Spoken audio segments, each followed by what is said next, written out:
Jadi mereka satu grup. Mereka meyakini bahwa si pencuri punya grup. Jadi Bukan mereka meyakini, tapi mereka memang kan ada grup. Iya, emang udah riset kan mereka. Jadi ternyata ini juga mereka ini tuh ditugasin gitu. Jadi rolling pakai seragam. Nanti ada waktunya nggak pakai seragam. Jam kerjanya Gue sama gitu. bocorin.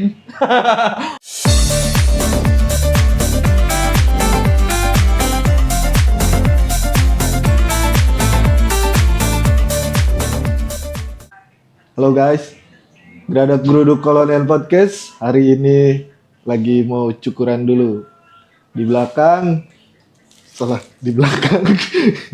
ada tukang cukurnya. Jadi mau cukur apa bang? Kembali kah? Gua yang nanya, Bray. Iya. Sorry. Lagi pengen gimana, Jul? Mau di rapin aja Oke, kayak dulu. Rapin aja di laminating. Jangan. Biar rapi. Oke. Gua Acil, Baik. sosok perkenalan Iya. nggak disuruh. Jadi Geradak Geruduk Kolonial Podcast hari ini bakal sambil cukuran di rumah Papas. Nah, yang nyukurnya ini sekaligus ownernya, betul nggak, Cil? Betul. Ya, namanya Arafat Zawaid. Betul nggak, Cil, penyebutannya? Betul. Arafat Zawaid ini biasa disebut Acil. Kenapa disebut Acil? Karena dia anak kecil. Betul nggak, Cil? Betul. Aku masih kecil. Selain Acil ini sebagai tukang cukur, dia juga jadi tukang sisir. Enggak. Jadi Acil ini selain tukang cukur, selain tukang cukur, Acil juga seorang musisi, Acil. Apa mungigir? Ngeband dikit lah. Ngeband dikit. Jadi punya band. Bandnya lagi naik daun. Daun talas. Serangga kali. Iya. Ya Acil ini temen kampus gue juga. Ya. Cuma beda jurusan. Tuh. Ya. Yang menarik di sini, si Acil ini kuliahnya di jurnalistik. Tuh. Berakhir jadi tukang cukur. Sebelum kuliah jurnalistik juga udah. Udah nyukur dulu malah sebelum kuliah. Jurnalistik mah. Anjir. Tapi kenapa, Cil? Kenapa nyukur maksudnya? Kenapa Jurnalistik? Kenapa nyukur? Kenapa jurnalistik? Waktu itu sebenarnya cita-cita mah kuliah tuh desain interior. Oh, oke. Cuman di Bogor nggak ada kan desain interior. Terus akhirnya mikir di Bogor berarti di Bogor nggak ada desain interior, sedangkan gue harus nemenin bokap nyokap dan bantu-bantu juga mereka gitu. Mau nggak mau kuliah di Bogor dan nggak desain interior gitu kan.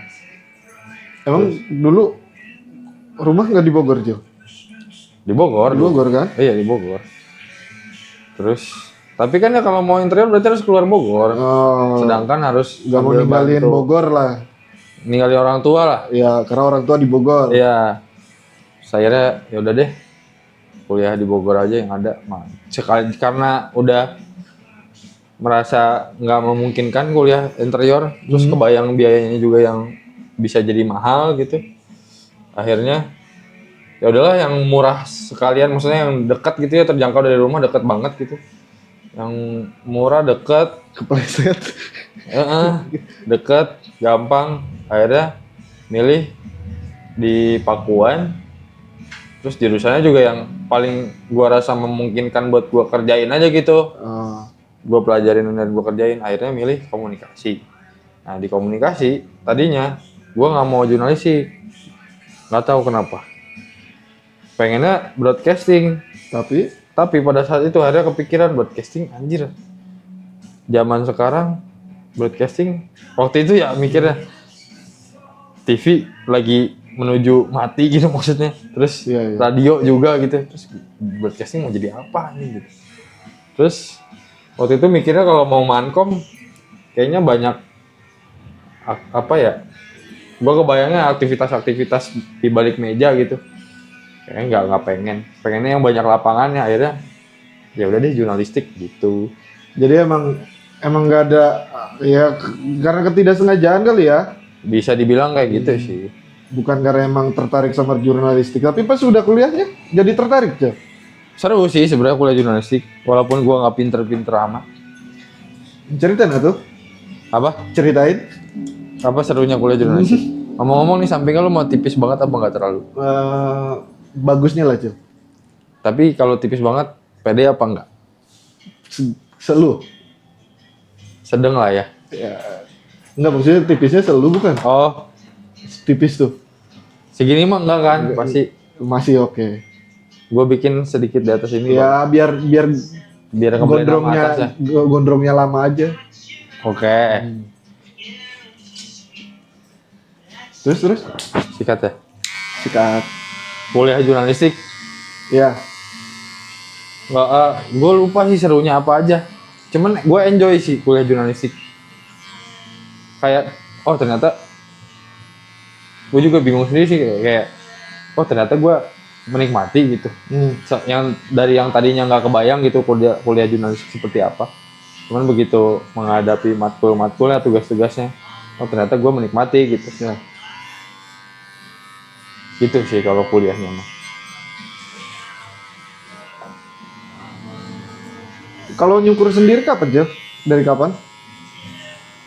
2014 kelas 3 SMA. Nah itu ada cerita menarik gak? Kenapa bisa berakhir jadi nyukur? Ada sih. Jadi Acil ini tuh kayak ini ya. Lu tuh kayak siapa pendiri Apple tuh? Bob Sadino. Oh, Bob Sadino bukan dong. Yang pendiri Apple apa Google? Apple Steve ya Jobs, yang Steve Jobs yang berawal dari garasi. Garasi. Ya, Acil nih nyukur berawal dari garasi rumahnya, betul gak, Cil? Awal banget mah enggak dong. Awal banget enggak. Tapi kalau rumah papas pertama di garasi. Iya kan di garasi kan. Bener. Kalau pertama banget sih di kelas, di sekolah kan. Oh jadi lu tuh nyukur panggilan gitu? Enggak, jadi gua ke sekolah bawa alat cukur, Jul. Oh iya? Iya. Kalau ada yang mau nyukurin, cukur gitu? Nggak, ini gua ceritain aja deh, lu nggak usah soto. Iya, gimana? Jadi, dulu tuh gua sama kakak gua sering potong rambut bareng. Padahal di, apa ya, kayak salon biasa yang di depan komplek gitulah. Salon murah. Kebetulan kayak salon tapi ada tukang pangkas rambutnya gitu loh. Iya. Nah, kakak gue kalau potong requestnya suka aneh-aneh. Referensi dia kan kayak pemain basket, rapper gitu-gitu. Nah, karena dia mungkin juga buat ngobrol orangnya enak.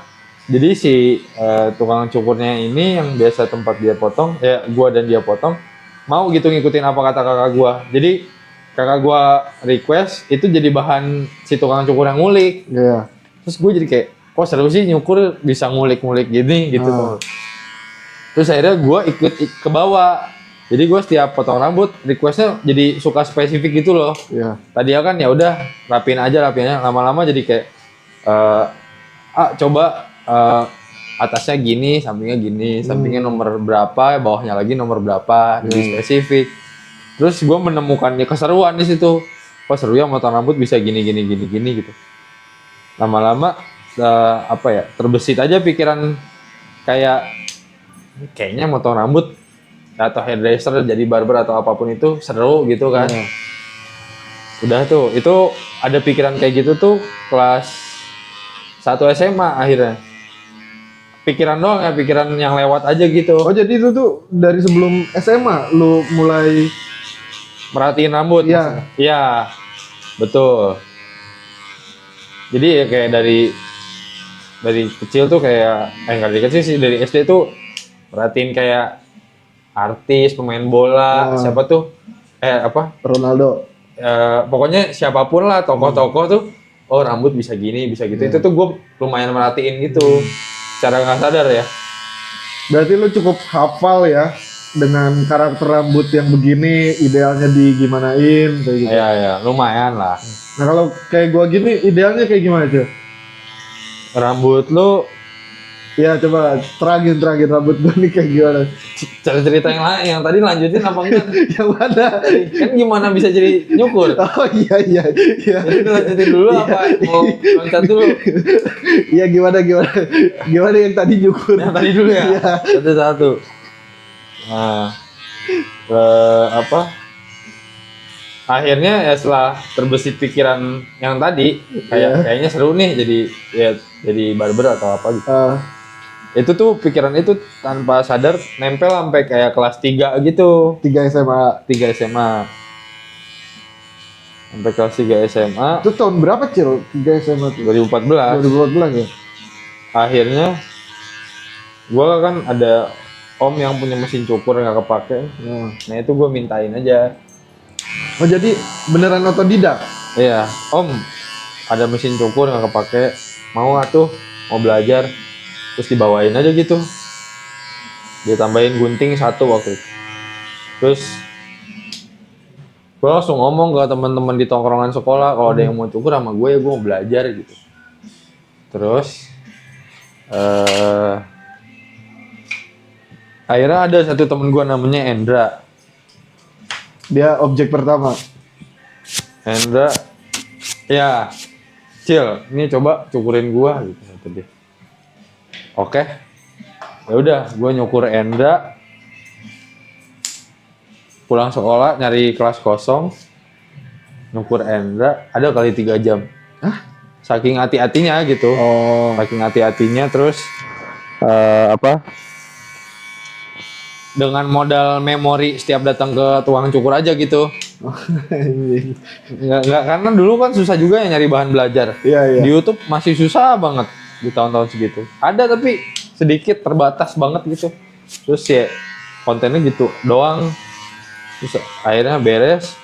Begitu gua ke tongkrongan, teman-teman yang lain kayak, Cil ini sama lu gitu.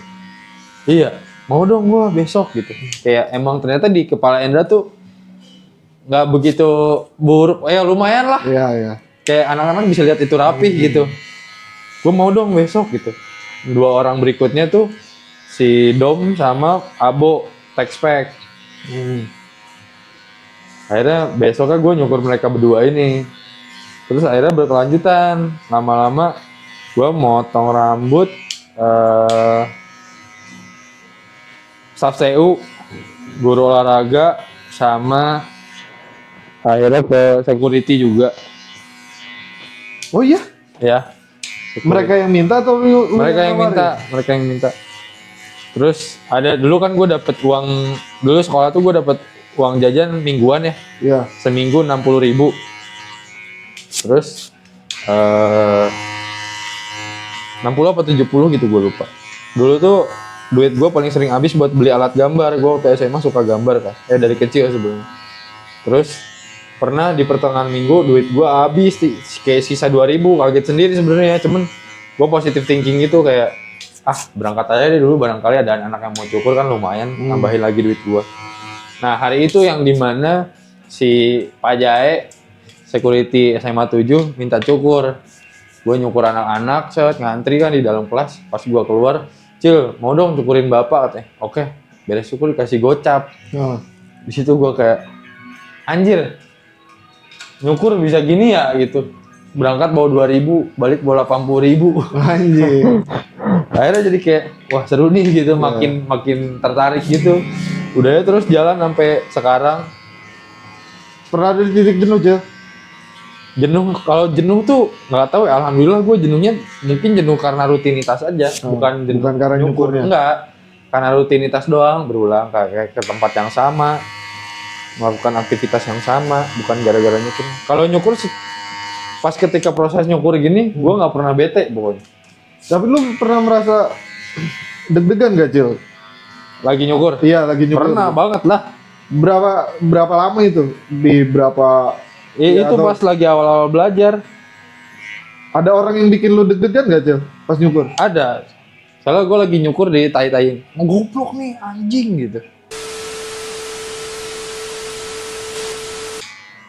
Karena gue lagi nyukur sambil dikata-katain tai, anjing, goblok. Itu ngata-ngatainnya bercanda apa serius? Serius. Jadi ceritanya gini, gua ada temen gua kerja di salah satu distro di Bogor. Di sebelahnya ada barbershop. Terus kata temen gua, "Cil, lu coba aja nih cukur sini." Nah, karena itu baru lulus SMA. Ya. Karena gua aktif nyukur di rumah setelah lulus SMA. Mungkin temen gua nyoba nyaranin gua buat kerja di luar kali ya. Makanya nyukur di luar, coba gitu. Ya udah akhirnya gue cobain aja. Pas gue ke situ ada satu karyawannya ngasih tahu nih alat gini, ini. Nggak yang detail amat juga gitu ngasih taunya. Terus gue dikasih tahu, terus dia cabut gitu. Waktu itu gue nggak sadar bahwa gue dieksploitasi kayak dia cabut, yang gawenya gue gitu. Ya udah gue nyukur gue nggak tahu kalau alatnya nih guard clippernya ini ada yang gampang copot. Iya. Jadi terus nggak kelihatan, tato habis. Maksudnya si rambutnya habis. Walaupun orangnya mintanya emang tipis pakai nomor 1. Cuman kan habis lumayan beda gitu kan. Mukanya bete banget. Terus gua saranin aja digradasi biar halus gitu ya. Jadi dari 0 ke 1 bisa gitu halus. Tapi masih bete. Udah gua rapiin, samain kiri kanan. Beres, gua nggak tahu itu di situ razornya silet itu tumpul. Gua pakai, si orangnya request dirapiinnya pakai itu tadi, pakai razor. Pas gua pakai karena tumpul lecet, makin bete lagi. Terus gua beresin dia, pas beres, gua langsung motongin rambut temennya. Iya. Gua motongin rambut temennya. Nah, pas gue lagi motongin rambut temen yang lagi kayak gini, terus dia ngomong ke di belakang gue, nih kan antrian gitu ya, ngomong ke temen-temennya, goblok emang nih orang, anjing, tolol, pokoknya semua keluar lah kata-kata. Oh jadi nggak langsung ngomong ke lu, tapi ngomong ke temen-temennya gitu. Terus kayak gue harus menghadapi tekanan. Iya, kerja di bawah tekanan. Iya, tekanan di depan tekanan. Kerja di depan tekanan, soalnya di belakang gue ngata-ngatain gue gitu. Gue dikata-katain situ. Cuman gue mikir, gue berusaha fokus gitu kayak gue harus bisa beresin ini dengan baik gitu. Alhamdulillahnya yang setelah dia yang memotong temennya itu cukup baik gitu. Karena lu udah tahu kondisi alatnya duluan. Udah tahu kondisi alatnya. Itu sih salah satu momen yang bisa dibilang deg-degan. Gue baru-baru nyukur, baru-baru belajar, terus gue kerja di tempat orang nggak ada yang harusnya ngebimbing gue hilang gitu. Terus gue menghadapi customer yang kayak gitu, alat yang kayak gitu, itu pengalaman di awal-awal yang oke sih. Mungkin orang lain bisa aja berhenti kali ya di situ. Lalu tapi masih lanjut. Lanjut lah. Berapa lama tuh di sama orang gitu?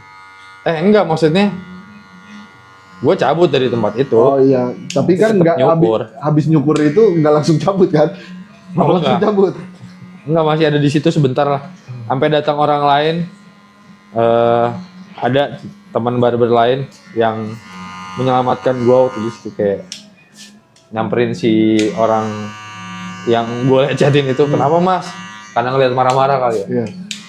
Iya bla bla bla. Sini saya rapiin sama dia. Gitu. Habis itu gue tahu ternyata salah apa yang terjadi di situ. Terus gue cabut. Maksudnya emang nggak terikat juga sih gue di situ. Jadi emang lu ya nggak proses ngelamar gitu ya? Enggak. Mungkin teman gue yang nyaranin gue buat coba nyukur di situ juga dari si karyawan yang kerja kali ya. Lo ada nggak teman yang bisa nyukur? Makanya gue dikesituin, tapi dia cabut buat gantiin dia gitu, ngerti gak? Tapi dia tetap jadi karyawan di situ. Iya, enggak, maksudnya dia cabutnya tuh bukan cabut berhenti, enggak, main aja gitu. Lo yang kerja, dia yang dapat duit. Iya gitu, betul. Jahat ya? Jahat sih, lumayan. Dan kayak gue baru tahu gitu, oh maksudnya gini, anjing, kesel juga sih. Tapi Cil, ini kan banyak yang nggak tahu nih Cil, alat di dalam mencukur itu kan penting ya. Kualitas, terus ya di luar teknik lah ya. alatnya gitu. Tadi kan persoalan lu terjadi karena alat kan? Oh ya, terjadi karena alat. Nah buat nyikapin hal kayak gitu gimana Cil? Misal lu didapet tantangan nih dengan alat yang seadanya kayak gitu. Hah? Tapi lu mesti nyukur dengan yang rapi gitu. Itu teknik kayak gitu tuh mesti kayak gimana tuh Cil? Oh nggak masalah itu. Nggak masalah karena gue kan nyukur dari tolol, dari cuman modal satu mesin. Gue nyukur dari modal dengan satu mesin. Gue dulu pertama beli gunting sasak di Gramet karena gue nggak tahu mau beli di mana. Gue selingnya ke Gramet. Di Gramet 25.000 guntingnya. Kayak ngegunting emang suaranya gitu. Kan biasanya kalau gunting kerak gitu. Ini nggak berisik lah. Emang bukan kok di Gramet jualan gunting cukur enggak kan? Gunting sasak ada. Coba aja cari. Itu emang karena lu nggak tahu. Gue nggak tahu beli gunting di mana. Terus gue sering ke Gramet dan gue pernah lihat gitu. Lu beli. Terus pernah sewaktu-waktu ini gue jatuh terus nggak bisa dipakai kayak mati kali ya. Terus akhirnya itu waktu masih di sekolah, waktu nyukur pulang sekolah gitu. Terus akhirnya gue mau nggak mau nyukur pakai gunting. Waktu itu juga gue belum punya gunting bener, gunting potong yang biasa. Terus akhirnya gue gunting rambut temen gue di sekolah itu pakai gunting bumbu mie. Tahu nggak lu yang hitam? Iya, yang gitu yang kecil. Iya. Yang kayak gitu. Oh, yang minjem ke yang teman di sekolah. Apa yang silver gitu ya? Gunting bumbu mie yang hitam kecil yang culun. Iya. Bayangin lu gua nyukur pakai itu. Bisa tapi rapi. Bisa lumayan. Yang belum nyoba tuh nyukur pakai silet doang belum pernah. Kan ada tuh yang bisa tuh. Dipakein sisir dibatasin tuh bisa. Yang lu sayangin kalau di dunia mencukur apa Cil? Misal kayak ya kan customer tahunya ya gue mau cukur rambut gue bagus gitu. Terus kan gue pernah beberapa kali lihat konten-konten cukur gitu Cil. Siapa sih yang Ernest? Ya dia kan salah satu sebut lah ya tukang cukur yang menolak buat mijit ya ada servis mijitnya gitu karena ya dia bilang kita tukang cukur bukan tukang pijit. Terus kadang mereka tuh suka sebel sama customer yang datang ke sana dengan muka pas-pasan tapi pingin ganteng gitu. Kayak gitu. Terus kalau lu sendiri buat ngadepin customer kayak gitu gimana Cil? Kayak misal lu buat mencocokkan kayak lu mesti cukur kayak begini deh karena bentuk muka lu atau karakter rambut lu begini gitu. Oh, buat menyamakan ekspektasi. Terus kan pasti kan lu juga sebagai tukang cukur punya perspektif gitu. Terhadap kepala seseorang, rambut seseorang, kayaknya lu lebih bagus begini daripada begitu gitu. Tapi kan pasti ada aja customer yang keras kepala, gue ingin kayak begini. Terus tahu-tahu pas udah dicukur, lu ngikutin customer itu tuh ternyata ya customernya sendiri nggak puas dengan keinginan dia. Nah, lu nyikapin hal-hal kayak gitu tuh gimana? Atau lu punya batasan, punya rules sendiri nggak? Ada sih upayanya. Upaya? Ya. Buat menyamakan ekspektasi aja. Dari tadi sebenarnya belum dilakuin sama lu. Karena kita fokus ngobrolin apa. Sebenarnya bisa sambil. Karena sebelumnya gue udah pernah nyokurin lu. Iya. Jadi kan udah ada gambaran. Udah gambaran. Nah, biasanya kalau orang yang gue belum kenal, emang gue tanya dulu dia mau kayak gimana, lagi pengen gimana. Karena kan ada yang datang udah ada gambaran di kepalanya, entah gambaran di kepala atau dia nge-save foto atau video gitu. Kalau dia udah tahu dia mau cukur kayak apa, itu bagus sebenarnya. Bisa ngebantu gua dan dia juga untuk mencapai goalnya gitu kan. Gua nanya mau kayak gimana, Terus kalau gua belum tahu banget orangnya, belum kenal banget, dan orangnya masih kelihatan bingung, karena kadang ada yang kayak gua belum tahu sebenarnya mau cukur kayak gimana gitu. Kadang gua tanya lebih spesifik, lagi kebayang kayak gimana, mungkin pernah lihat potongan kayak gimana, terus lu pengen, terus buat kebutuhan apa. Kadang ada yang potongan sebenarnya buat entah ke kondangan atau apa gitu, buat kebutuhan apa. Dan sering juga gue tanya sehari-hari aktivitasnya apa. Karena kalau gue ngerasa perlu dicocokin sama aktivitas orang sehari-hari. Kalau orang yang biasa di lapangan rambutnya better yang kayak gimana. Yang di kantor mungkin bisa lebih fleksibel atau gimana gitu. Terus ya kalau anak band, seniman apa segala macam bisa lebih fleksibel lagi kan. Itu sih yang gue tanyain buat nyocokin. Di luar gue ngelihat secara visual ini akan bisa diaplikasi atau enggak gitu, pilihan rambutnya gitu. Sebenarnya banyak sih upaya yang bisa dilakuin buat nyamain ekspektasi gitu. Gue biasanya kalaupun ya yang penting komunikasi sih, karena gue pikir barber mau sejago apapun atau customer mau sepinter apapun, tapi kalau komunikasi nggak berjalan dengan baik, nggak bakal bisa nyampe ke tujuannya. Pernah dapet yang nyebelin, Cil? Nyebelin bisa dibilang nyebelin sih, karena agak ngegampangin mungkin bisa dibilang. Kayak gimana tuh? Kayak dia sebenarnya penasaran untuk potong pendek banget kayak gue lah.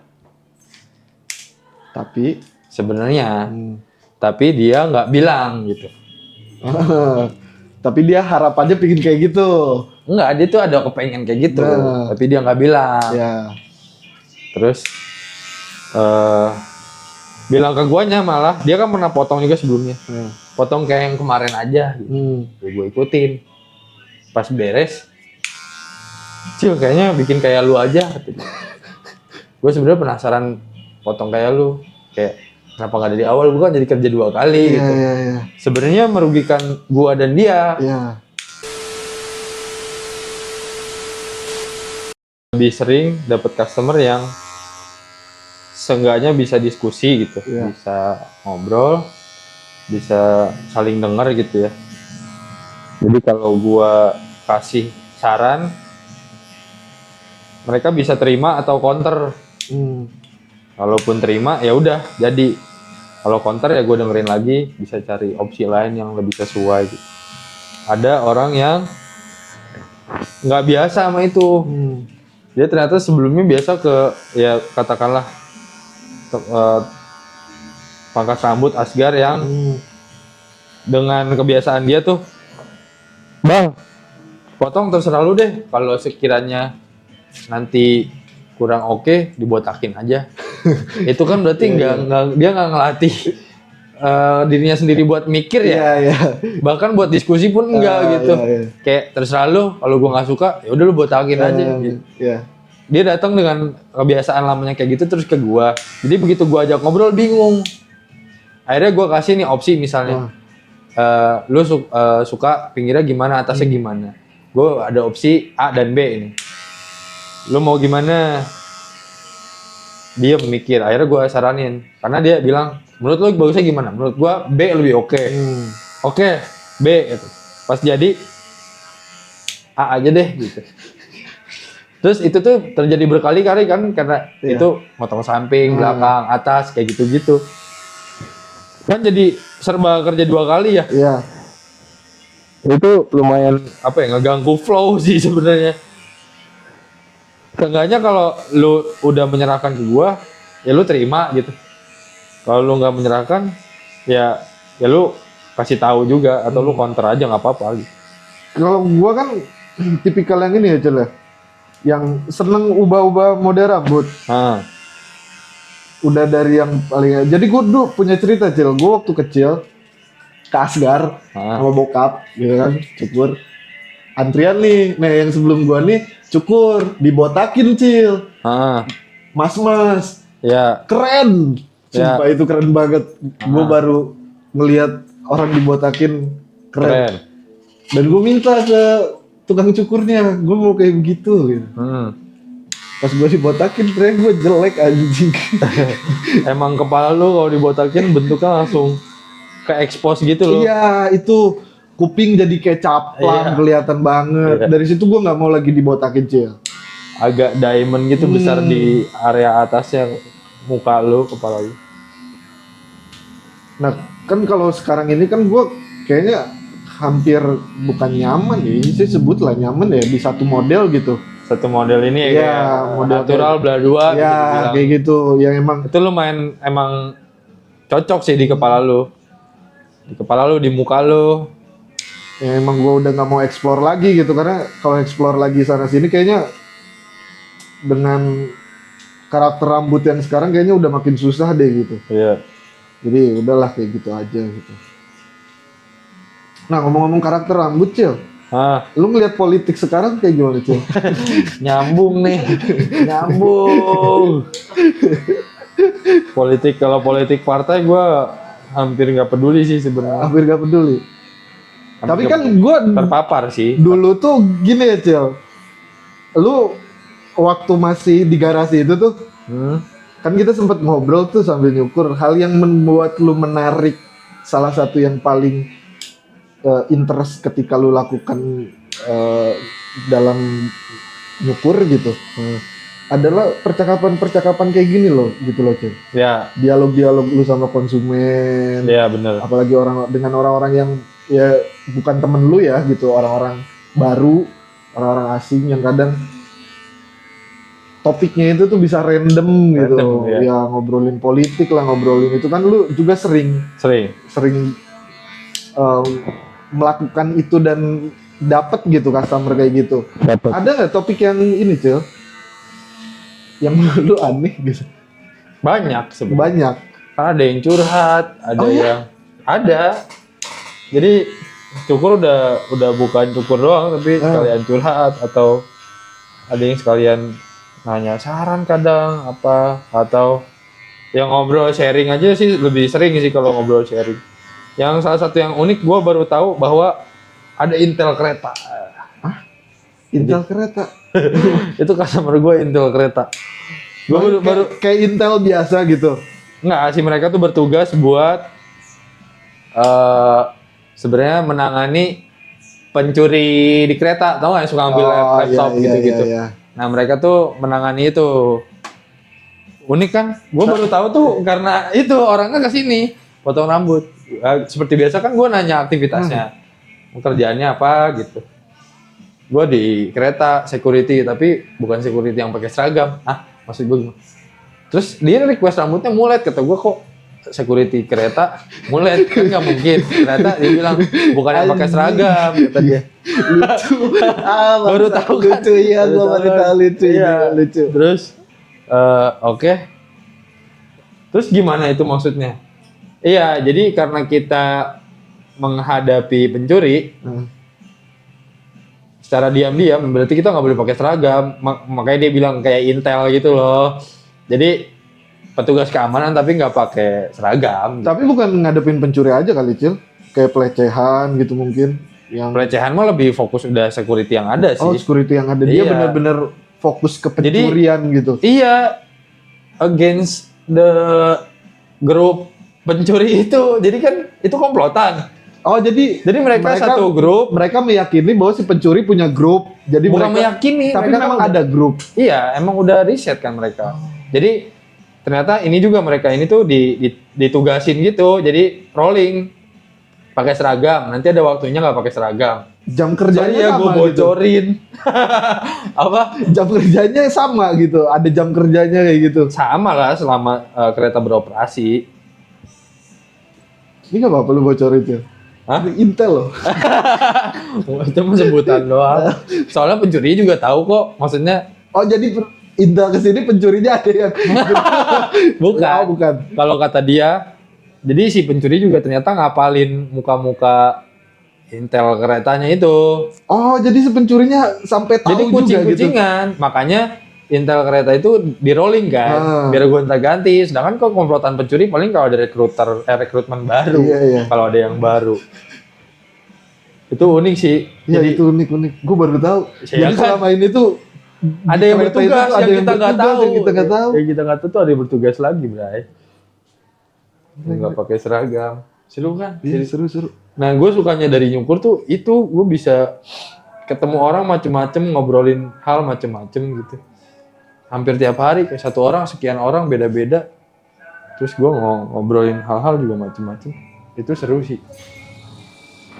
Kalau bermusik lu dari kapan cuy? Ntar, ini sampingnya segini cukup gak? Cukup. Bermusik. Bermusik kalau ngeband mah dari SMA sih. Dari SMA. Terpapar aja dipaksa abang kelas. Aslinya nggak Hierarki ya. Hierarki. Iya.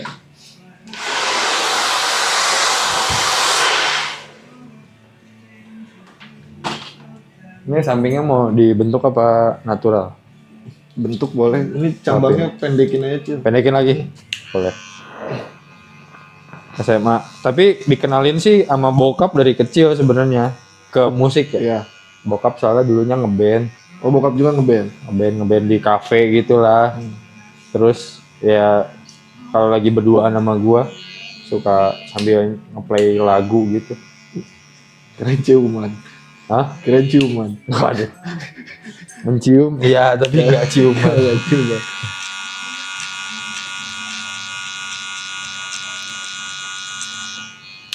Terus? Apa nih? Iya itu bermusik. Oh.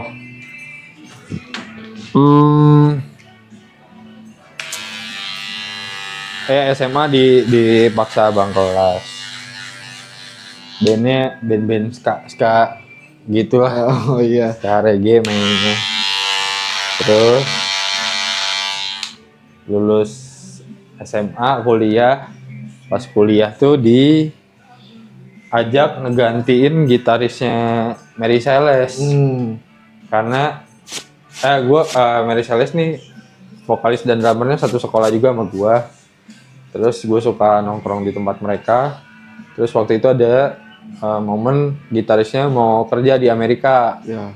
Terus gue diminta buat bantu gantiin selama kurang lebih setahun karena lagi promo rilis EP mini album.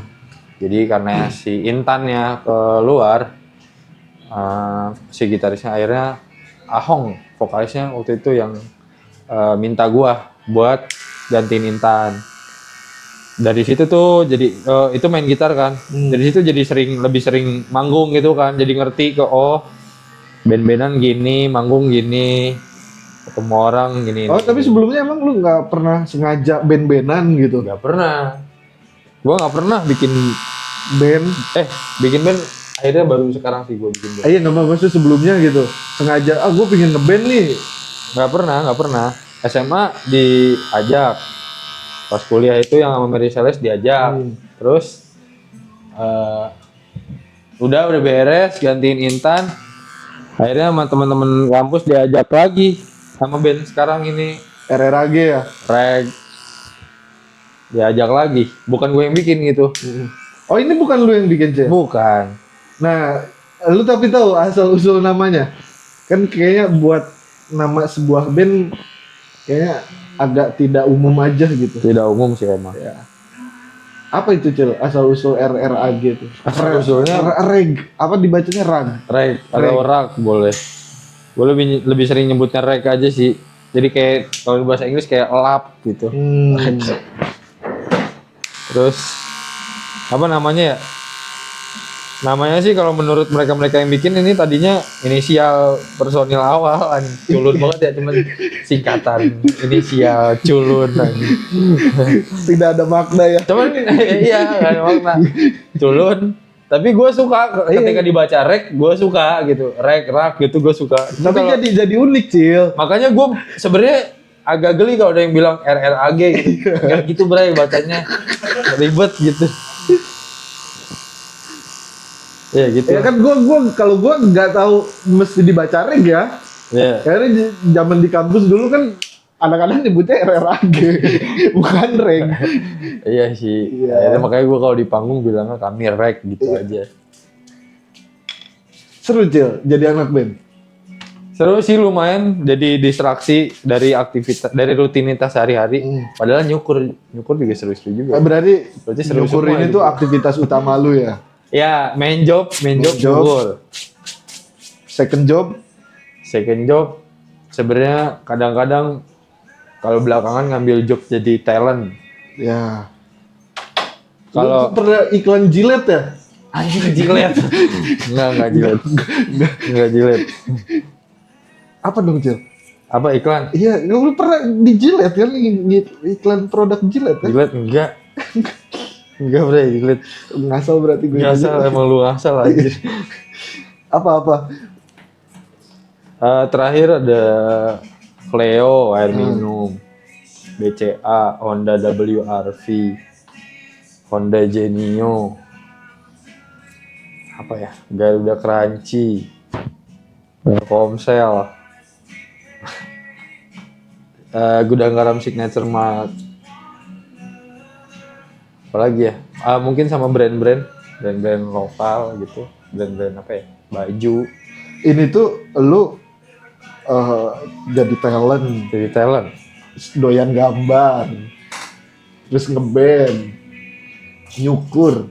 Itu tuh emang lu semua cobain atau memang ya udah lah gue ngeflow aja? Sebenarnya gitu? organik sih. Nyukur kan dari nyoba. Kayak kalau paling penasaran sih nyukur. Ya. Kalau ngeband seneng terpapar bokap, terus diajak-ajak. Kebetulan juga ya. Kalau jadi talent aslinya gue nggak suka. Oh, nggak suka? Nggak suka.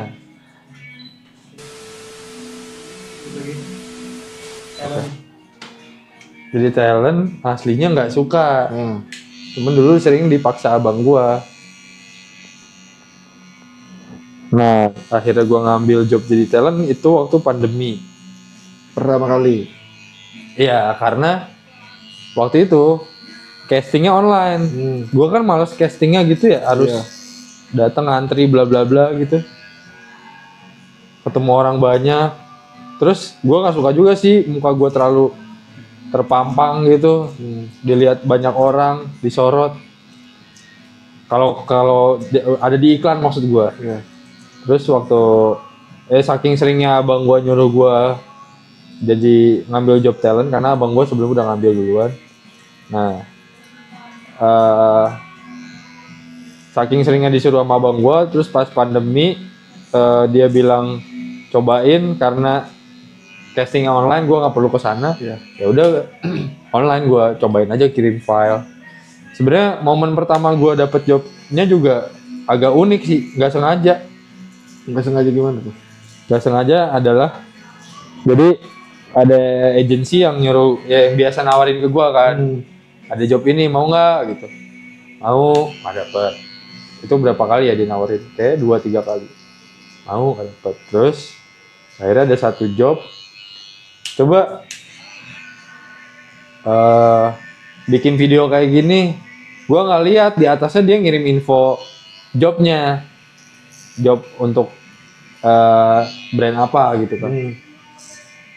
Gue kira tuh dia nyuruh gue bikin video buat stok aja, jadi video robotik gitu. Gue cobain. Wah, lu kan jago banget tuh. Wah, kagak. Kayak ini kayak seolah-olah jadi game gitu. Iya kan lu tuh jago banget, lu jadi Acil ini teman-teman, dia tuh bisa jalan pakai dengkul. Bisa nggak nyambung juga anjing. Tapi beneran, ini bisa jalan pakai dengkul. Di beberapa momen waktu di kampus, Acil jalannya pakai dengkul. Dan Acil bisa ngeluarin sayap anjing. Nih kalau kelihatan nih. Tuh kan dia bisa punya sayap. Jadi itu salah satu anugerah yang cuma Acil yang punya gitu. Dia bisa jalan pakai dengkul. Oke lanjut. lanjut. Gue bikin video, akhirnya gue bikin video itu di sela-sela nyukur. Kayak lagi nongkrong siang-siang, tapi gue mau berangkat cukur. Waktu itu belum di sini tempat cukur. Terus ya udah gue beres bikin video, gue kirim, terus gue berangkat cukur. Terus pas Lagi cukur, beres maghrib gue break maghrib, tiba-tiba gue cek HP itu banyak telepon dan banyak chat dari talent koordinator. Iya. Ini Arafat mana gitu. Lah kok tiba-tiba gue dihubungin gini, gue bingung kan. Ternyata gue ngirim video itu otomatis gue nge-play. Nah, Dan gue dipilih gitu. ya. Buat jadi feature, kan tahapannya extras Ya. yang ada di mana-mana itu kan, terus feature yang rada di pinggir-pinggir main talent, supporting yang membantu main talentnya dan main talent gitu. Itu kepilih buat jadi feature. Terus ya udah, gue ditanyain nih mana, terus gue nggak tahu. Jadi ternyata itu gue ngirim video buat job yang syutingnya besok, Bray. Iya. Jadi kalau itu dapat, itu harusnya hari itu tuh workshop. Workshop tuh kayak gladi resik lah katakanlah. Workshop, besok subuhnya syuting. Iya. Gimana mau workshop gue di Bogor, Bray, nyukur gitu. Itu sedangkan itu lokasinya di Jakarta. Terus gue bingung, bang ini gue gawe di Bogor, gue nggak tahu ini jobnya hari besok dan workshop hari ini. Gimana sih, lu nggak baca apa gimana? Emang gue nggak baca, gue skip gitu ya. Terus gue gimana ini? Ya udah, lu bisa nggak berangkat ke Jakarta? Oke, gue berangkat. Masih setelan nyukur, gue nggak bawa apa-apa gitu. Berangkat aja. Abang gue di Jakarta kan. Terus berangkat. Waktu itu ke Kalibata karena disuruh workshop di daerah Kemang kan. Sampai Kalibata. Bang, ini gue udah sampai Jakarta, gimana?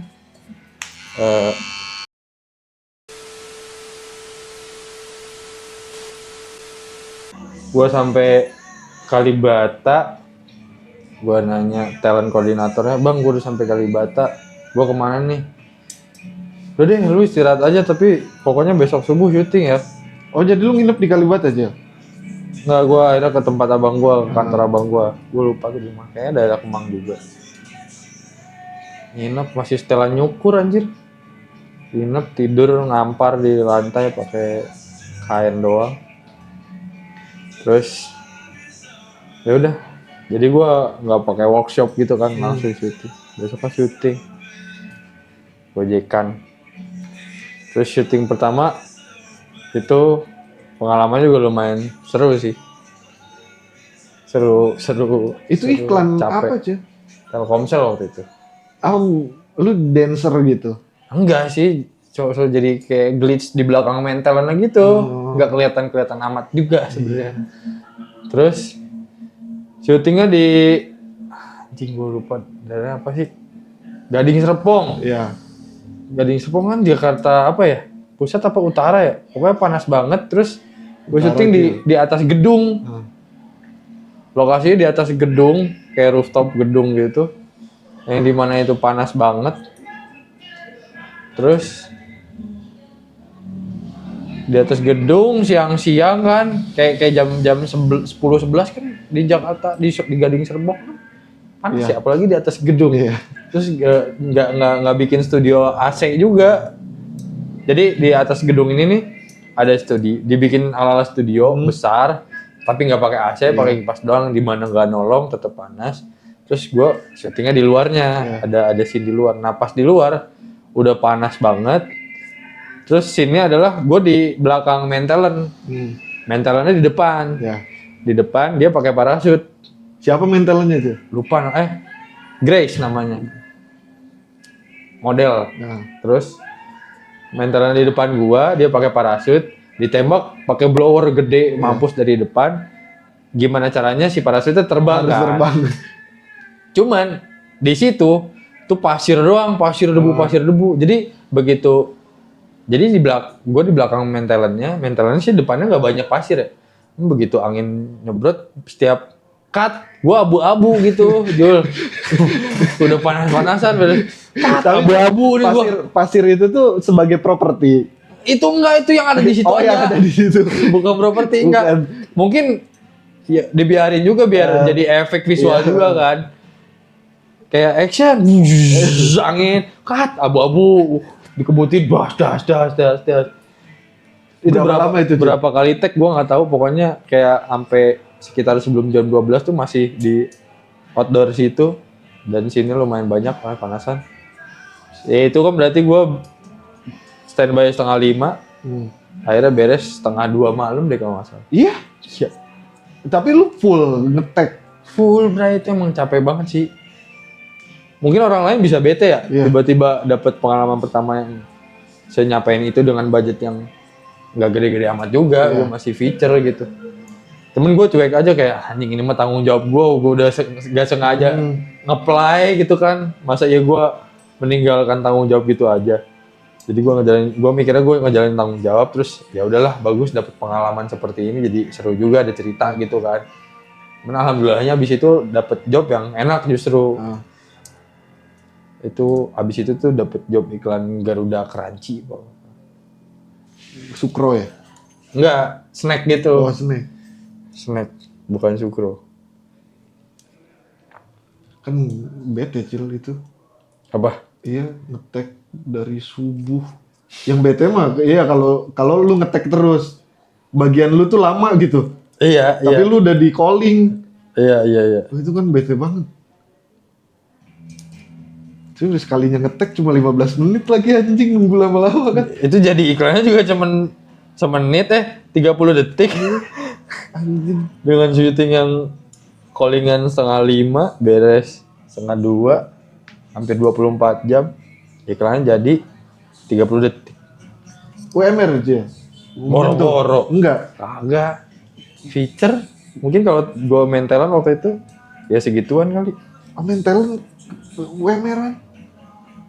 Zaman dulu sih kalau kata abang gue enggak, jauh lebih besar. Terus ini kebetulan juga iklannya enggak yang gede-gede banget. Jadi budget iklan pertama gue itu emang tidak besar. Padahal Telkomsel. Sorry Telkomsel.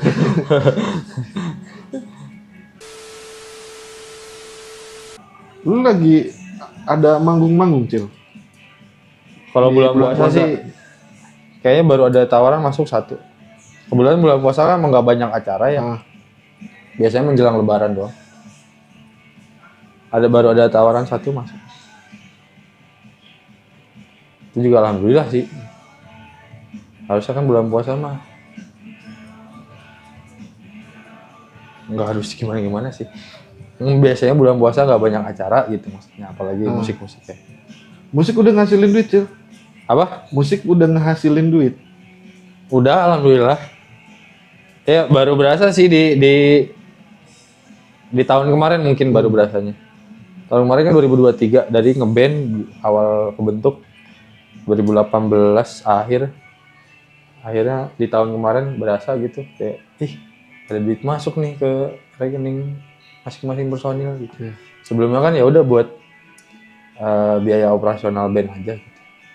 Oh, sebelumnya udah ada cuma ya masih muter untuk operasional aja gitu. Operasional buat rekaman lagi gitu-gitu. Kalau ini sekarang tabungan operasional ada, tabungan buat rekaman lagi ada, tapi dari manggung masuk ke personil juga ada lah gitu, walaupun nggak banyak tapi ada yang masuk kan, segitu juga ada jadi progres ya. Di sisi lain paling dibantunya buat tabungan-tabungan yang buat rekaman gitu-gitu, kebantu sama jualan merch. Oh, Ya kan, personilnya nggak banyak orkai, nggak banyak orkai, nggak ada orkai ya. emang ada band yang personilnya orkai? Banyak. Oh, banyak. Banyak, itu banyak banget. Bagus sih, itu kan jadi bisa hidup ya. bisa dimanfaatin maksudnya ya. Dengan punya uang berarti lebih mudah akses rekaman apa segala macam, produksi apapun lah. Kalau kita kan perlu effort ekstra gitu.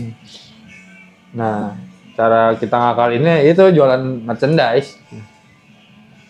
Berarti di industri musik ini tuh selain kalau platform-platform kayak gitu, Cil, sebenarnya ada monetize-nya nggak sih? Yang DSP ya, Iya. digital streaming platform ada sih, tapi nggak besar sebenarnya buat band-band kecil seperti kami. Walaupun pendengarnya katakanlah udah nyampe belasan ribu gitu. Ratusan ribu, yang masuk sih ratusan ribu sih. Tetep ratusan ribu. Kecil-kecil juga. Iya, kalau penghasilan dari DSP mah jadi besar itu biasanya buat artis besar sih, Jul. Yang memang udah pendengaran jutaan ya. Iya, kalau udah jutaan tuh berasal tuh. Makanya siasat kita buat bisa menghasilkan uang, apalagi buat produksi lagi, terutama kayak lagu, album apa segala macem, itu dari dulu dari merchandise. Ya. Jadi kalau kalian membeli merchandise band kami, kalian membantu band kami agar tetap berjalan. Cil, kan belakangan ini rame ini Cil, soal merchandise yang original sama bootleg. Bootleg gitu, gue masih belum paham itu maksudnya gimana sih Cil? Bootleg tuh apa gitu, dan Setahu gua bootleg tuh sebenarnya kaos nggak official dibikin sama fans, terus biasanya dia bikin desain baru. Ibaratnya fansnya bikin desain baru, tapi ada yang dijual, ada yang enggak. Sebenarnya kalau bootleg beneran kayak gitu, itu banyak musisi sebenarnya nggak masalah amat. Tapi kalau palsu KW, lu pakai desain yang sudah dirilis secara official tapi lu bajak, copy paste gitu ya. Iya, itu baru banyak yang jadi masalah gitu. Tapi yang bootleg itu tuh musisinya, artisnya atau pemilik desainnya dapat. Yang bootleg apa yang KW? Yang bootleg. Enggak sih biasanya. Enggak. Bahkan izin aja enggak gitu. Enggak. Biasanya. Tapi nggak apa-apa, maksudnya nggak masalah banget, kebanyakan gitu. Biasanya juga kalau yang nge-bootleg ngira-ngira juga gitu. Ini kayaknya bandnya artisnya nggak bakal mempermasalahkan, ya udah bootleg aja gitu. Toh gue bikin desain sendiri baru, biasanya sih gitu. Biasanya juga fine-fine aja sih kalau bootleg ya. Yang yang bikin kaosnya bikin desain baru, kayak fan art kali ya jadinya. Sebenarnya seringnya sih nggak masalah kalau bentuknya kayak gitu. Yang jadi masalah sih kalau ngebajak sih, bikin palsu.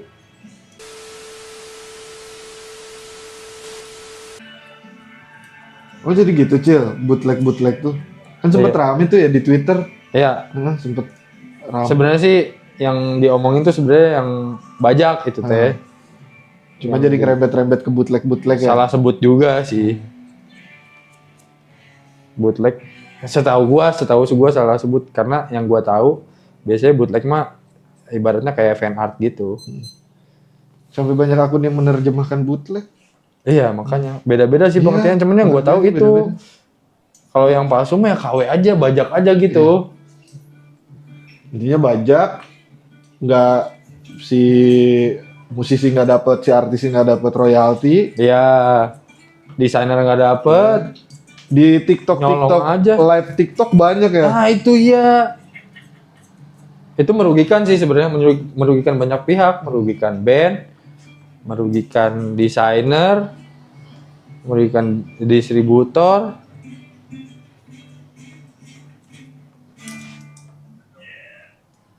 Kalau di band lu songwriternya siapa Cep? Di reg? Kalau musik seringnya bareng, atau kadang kadang Damas, kadang gua dan Damas. Kalau lirik ada sih yang Damas bikin, tapi banyaknya gua kebetulan kalau lirik. Nah, kebetulan nih. Bayang siapa yang bikin Cil? Gua. Gue penasaran Cil. Apa? Nyeritain tentang apa itu Cil? Itu kan ada beberapa lirik, bait, diksi yang lu menggunakan identitas Bogor. Iya kan? Iya. Ya ada Surya, ada Kencana, Taman, kayak gitu. Terus si Bayang ini kan kayak menceritakan seseorang yang terbayang-bayang gak sih? Atau yang membayangi gak sih gitu? Atau memang arahnya nggak ke situ gitu? Nggak ke situ sih.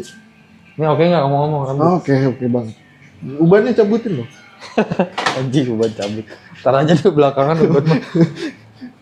Kayak gitu tuh. Apa si Bayang? Iya Bayang. Bayang ini baru kan ya? Baru ya, itu 2002 terakhir 2022. Oh 2022 ya? Iya. Oh belum 2 tahun ini belum ada rilisan lagi?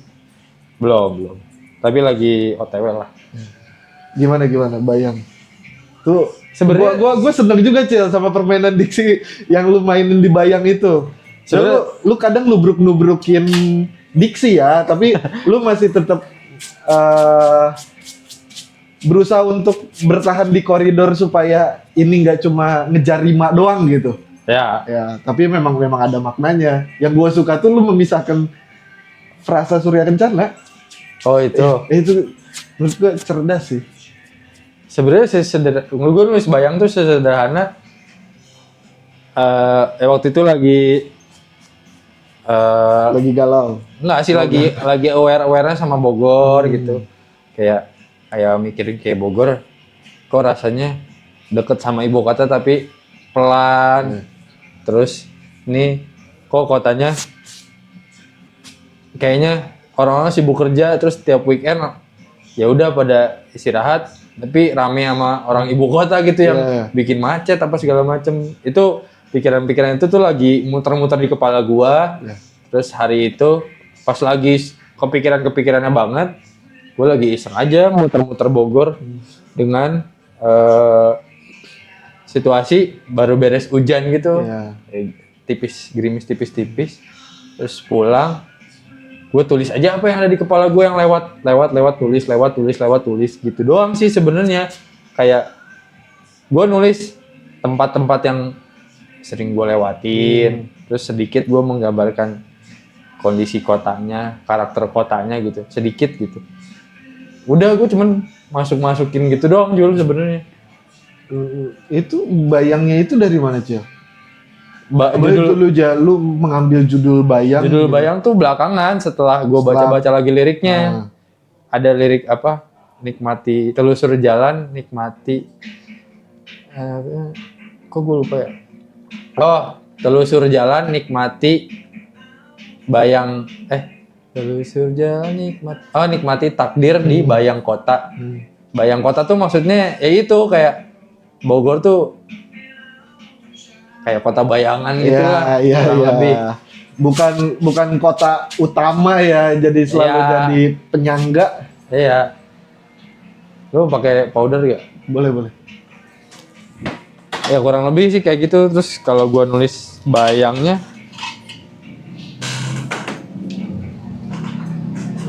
yang mana sih yang lu pengen highlight?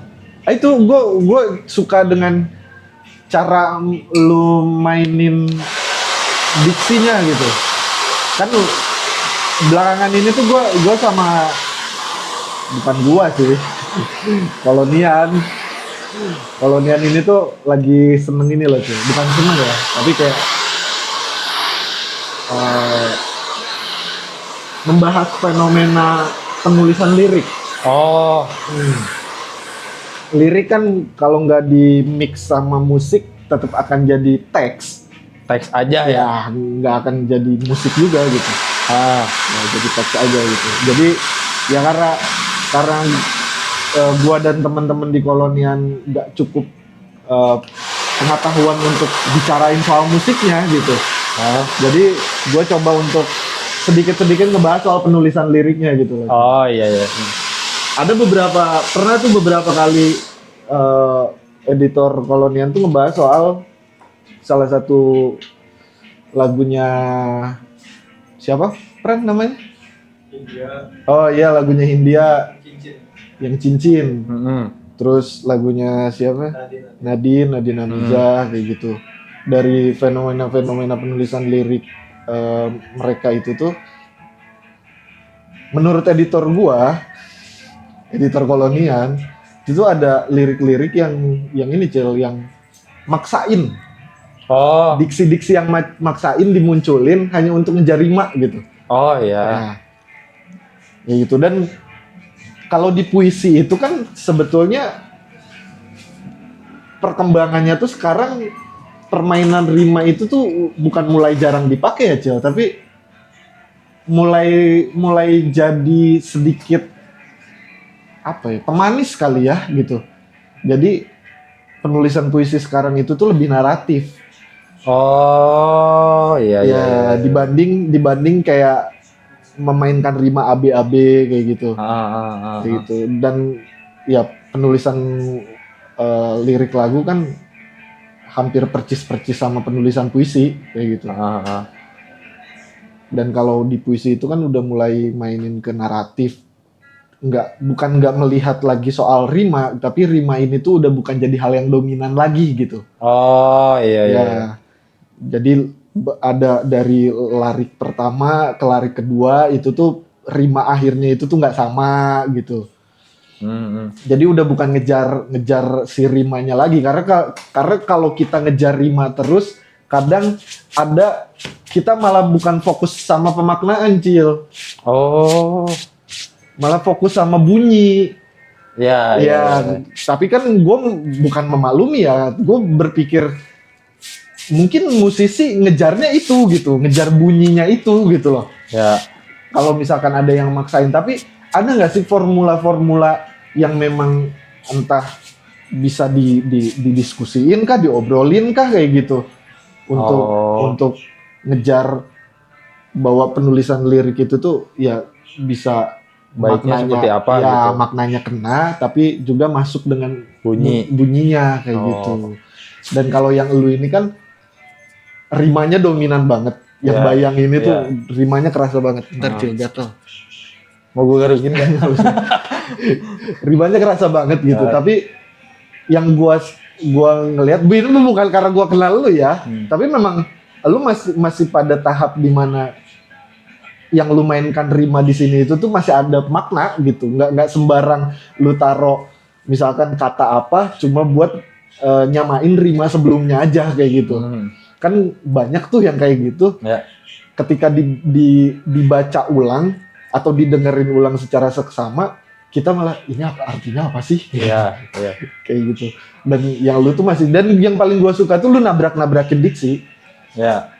Lu mecahin, menurut gue itu bukan ekstrim ya, suatu tindakan yang cerdas sekaligus berani, kayak Surya dan Kencana lu pecahin, terus lu bikin satu history di dalam Surya dan Kencana itu dengan larik yang berbeda. Itu menurut gue kan akhirnya lu menghidupkan satu frasa itu tuh yang kalau kita maknain dia bisa jadi satu makna aja gitu. Dengan lu pisah kayak gitu tuh jadi ada dua makna dan dua cerita.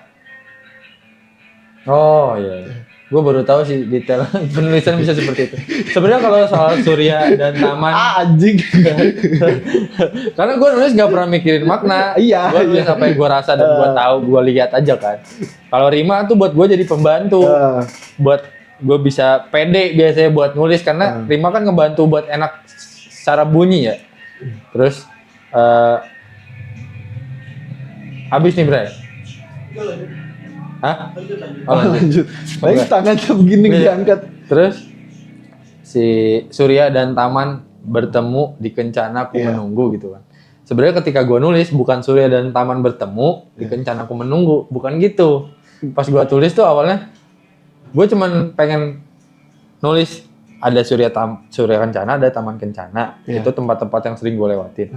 Jadi pertama gue tulis itu Surya dan Taman bertemu di Kencana. Aku menunggu. Iya. Itu proses jadi kayak gimana? Enggak, gue berlangsung nulis aja. Oh, di Bogor ada apa sih yang sering gue lewatin? Ada Surya Kencana, ada Taman Kencana. Ya udah gue mau nulis itu. Gimana biar nggak jelas, nggak apa ya? Nggak langsung gitu. Nggak langsung spesifik. Iya. Gitu ya. Ya udah gue pecah aja. Surya dan Taman bertemu di Kencana. Maksudnya Surya dan Taman ini sama-sama ada kencananya nih, Surya Kencana sama Taman Kencana gitu. Aku menunggu gitu. Gue sesederhana itu sih sebenarnya. Jadi gue ngebayangin tuh, ya ini mah tafsiran-tafsiran yang ngedenger ya. Gue ngebayangin tuh karena waktu gue baca si Surya dan Kencananya ini dipisah, Surya dan Taman bertemu kayak gitu ya. Gue ngebaca si Suryanya ini tuh jadi kayak Matahari. subjek. Iya. Matahari Iya, gitu. kayak subjek yang terpisah gitu. Dengan tanpa sengaja gitu. Iya, kayak gitu. Itu menurut gua kan jadi menarik aja. Kayak lu berbakat gitu. Kayaknya ya. Kayak lu berbakat. Gue juga setelah nulis baru ngeh. Violet lu juga yang nulis. Iya. Iya, lu berbakat emang. Gue kayak pas nulis itu Surya dan Taman bertemu di Kencana Ku Menunggu kayak ini setelah Surya dan Taman bertemu di Kencana, tapi Kencananya gue turunin ke bawah gitu di Kencana Ku Menunggu. kok jadi beda ya artinya seru juga nih kayak jadi banyak gitu tafsirannya mungkin di kepala orang. Gue suka sebenarnya ketika gue nulis tapi ini kayak orang bisa nangkep gini, bisa nangkep gini gitu. Kayak gitu. Itu emang seharusnya menulis tuh emang harusnya kayak gitu. Nggak tahu ya, gue sih lebih nyaman gitu daripada langsung jelas. Tapi kadang-kadang gue langsung jelas juga sih, seketemunya aja kali ya. Ngomong-ngomong rambut oke gak Bray? Oke. Ganteng Banget. ya. Ini gak dicabut tapi ditutupin aja ya. Oh iya, gue harus cabut. Coba deh gue cabut.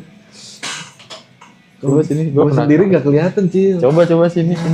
Semuanya, banyak Nggak banget usah juga ini yang di depan. depan aja nih. Anjing banyak juga, ini paling depan ya. Yang kelihatan aja. Iya. Ini bukan faktor gue udah tua ya Cil, tapi emang Genetik biasanya. Jul, ini banyak. Terus kalau cabut semua lu botak. enggak dong. Enggak dong. Lu masih inget Cil, gue ini apa gimbal terus Kan lu yang cukurin. Gua ngeramasin Iya, anjing. lu geramasin kutunya Iya, anjing. nempel di tangan lu. Tolol ya, gua kayak mandiin orang gila. Jadi lu bisa share Cil, rumah papas ini ada di mana? Terus lu bisa teman-teman di balik kamera bisa dengerin lagu-lagu lu lewat mana? Rumah Papas ada di Jalan Putar nomor 7. Ini di Dadali lah, biasa orang sebut. Bogor di dalam cafe Buitens. Ya di Bogor. Dekat SMP 5, dekat banget.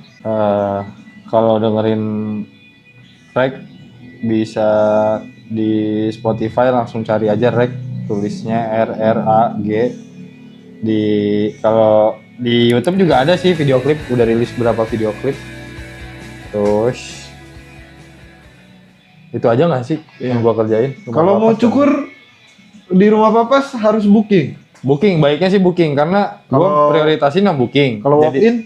Jadi kalau walk in takutnya lu datang tapi nggak dapet gitu. Nunggunya lama ya. Jadi mendingan booking sih. Bookingnya gampang, itu link buat bookingnya ada di bio Instagram Rumah Papas itu webnya.